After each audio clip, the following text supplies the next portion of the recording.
Guys, kung makikita nyo sa likod ko, yan ang grotto dito sa San Jose del Monte. Isa sa pinakamagandang simbahan, structure ng simbahan na makikita.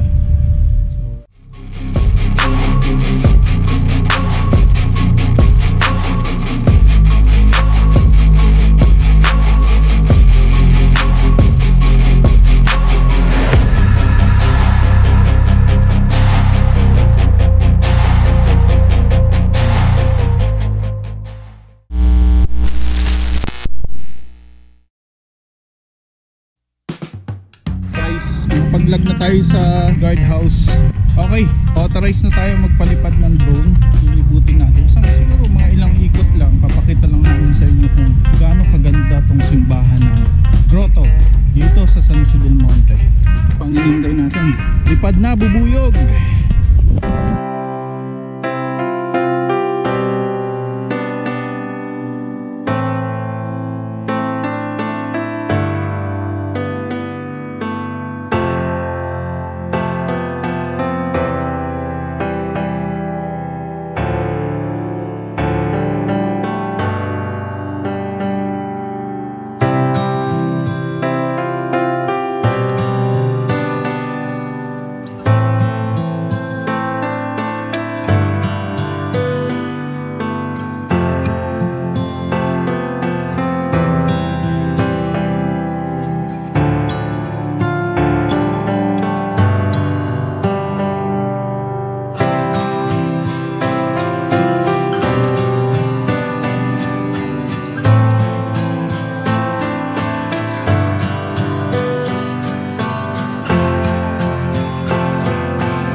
Pagpalipad na tayo, medyo naudlot yung lipad natin kasi nagkaroon ng misa. Okay naman, nakarami naman tayo ng lipad. Ganda siya, ibang iba sa ibang simbahan.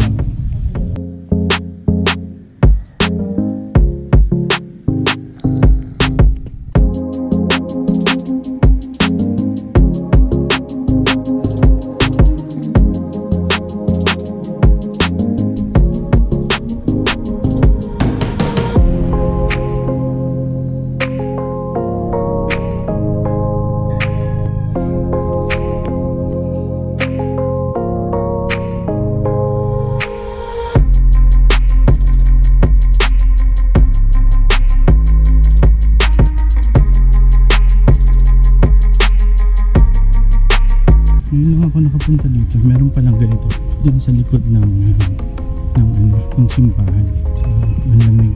Kung nandito kayo, mararamdaman yung malamig.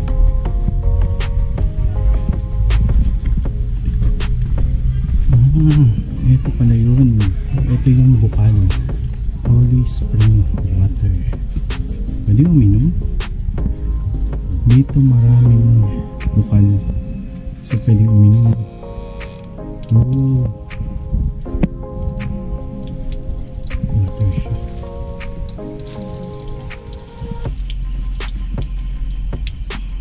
Inom tayo. Siguro. Guys, ito ang Holy Spring Water. Inom tayo.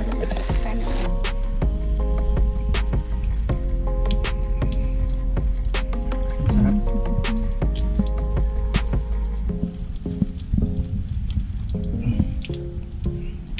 Para siyang water. Pero malamig. Tubig talaga siya. Uy, piling holy na ako. Guys, kung pupunta kayo dito, huwag niyong palalagpasin yun na hindi kayo po iinom. Kukuha ng holy water. Ha? Hindi ko alam kung pwedeng inumin pero masarap So guys, holy spring water. Hindi ko alam kung pwedeng inuman, pero nainuman natin. Bukal siya, so pwede. Ito yung tinatawag na grotto. So yung spray.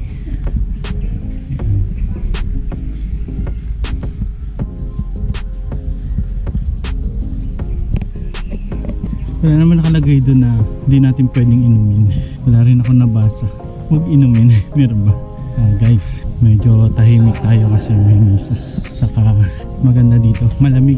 Humihip lang ng konti yung hangin. Sobrang lamig na. Puro puno kasi. Maganda dito. Papasok kayo. Meron lang parking na 10 pesos. Parking fee. Kayang-kaya. Yakang-yaka pag motor 10 pesos. Hindi ko lang alam pagka 4 wheels siguro 20 pesos lang din. Sulit ang layo ng grotto dito sa San Jose del Monte. Pauwi na tayo. Let's go.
Please subscribe to my channel. Click the like button and the notification bell down below. Thank you.